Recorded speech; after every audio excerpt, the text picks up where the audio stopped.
Oman തീരത്തെത്തിയ Indian നാവികസേനയുടെ അഭിമാന കപ്പലായ INSV കൗണ്ടിനെ സന്ദർശിച്ച് 100 കണക്കിന് പ്രവാസികൾ. കപ്പലിന്റെ നിർമ്മാണ രീതിയും യാത്രാ അനുഭവവും സന്ദർശകരുമായി നാവികർ പങ്കുവച്ചു.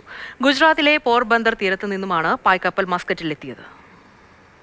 അജന്ത ഗുഹാചിത്രങ്ങളിൽ പ്രതിപാദിച്ചിരിക്കുന്ന 5ാം നൂറ്റാണ്ടിലെ കപ്പലിൽ നിന്നും പ്രചോദനം ഉൾക്കൊണ്ടാണ് INSV കൗണ്ടിന്യ നിർമ്മിച്ചിരിക്കുന്നത്.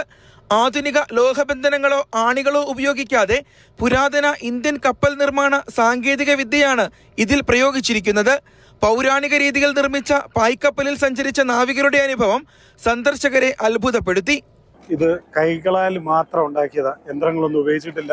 2 വർഷം കൊണ്ട് ഇത് പണിത് തീർത്തു. ഒരു സ്റ്റീലോ അയണോ ഒന്നും ഉപയോഗിച്ചിട്ടില്ല, ആണിയോ വേറെ ഒന്നും ഉപയോഗിച്ചിട്ടില്ല. ഇത് കംപ്ലീറ്റ്ലി വുഡ്. ഇവർ പറഞ്ഞനുസരിച്ച് തേക്കിന്റെ തടി, ആഞ്ഞിലി തടി അങ്ങനെയൊക്കെ ഉപയോഗിച്ചൊരു പായ്ക്കപ്പലാണിത്. കപ്പലിലെ സൗകര്യങ്ങൾ നാവികർ സന്ദർശകരോട് വിവരിച്ചു. യാത്രയിൽ ഉപയോഗിച്ച വസ്തുക്കൾ, നാവികരുടെ വിശ്രമസ്ഥലം, ഭക്ഷണ രീതി എന്നിവയെല്ലാം സന്ദർശകർ അടുത്തറിഞ്ഞു. ഇന്ത്യയും ഒമാനും തമ്മിലുള്ള സമുദ്ര സാംസ്കാരിക ബന്ധങ്ങളുടെ അടയാളപ്പെടുത്തൽ കൂടിയായിരുന്നു കപ്പലിന്റെ കന്നി യാത്ര. ഈ സെയിലേഴ്സിനും കാണാനും പറ്റി, അതുപോലെ ഈ ബോട്ടിനെയും കാണാൻ പറ്റി. ബിക്കോസ് എഞ്ചിനോ സ്റ്റിയറിംഗ് വീലോ ഒന്നും ഇല്ലാണ്ടാണ് ഇവര് ഇന്ത്യയിൽ നിന്ന് മസ്കറ്റ് വരയ്ക്കും അവര് സെയിൽ ചെയ്ത് വന്നിരിക്കുന്നത്. പ്രധാനമന്ത്രി നരേന്ദ്രമോദിയുടെ സാമ്പത്തിക ഉപദേശക സമിതി അംഗം സഞ്ജീവ് സന്യാൾ അടക്കം 18 പേരായിരുന്നു കപ്പലിൽ ഉണ്ടായിരുന്നത്.